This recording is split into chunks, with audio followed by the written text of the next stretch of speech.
Hello.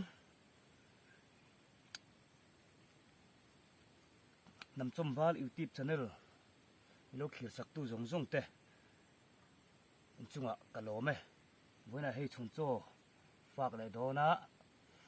An thur. Ka ei don ani an thur le cho marcha hring ro. Ka ei dona. Milo en saka. Milo share. Subscribe sak le vek turin. Som cheu ani.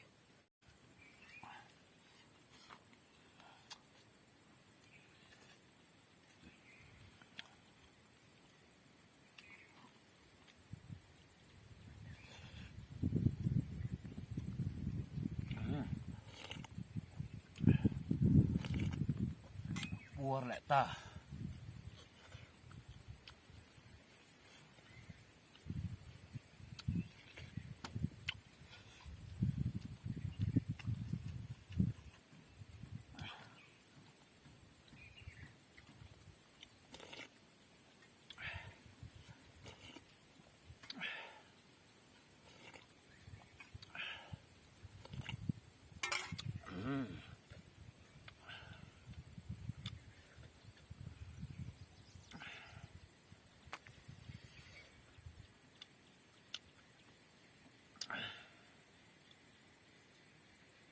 Kala kham lo.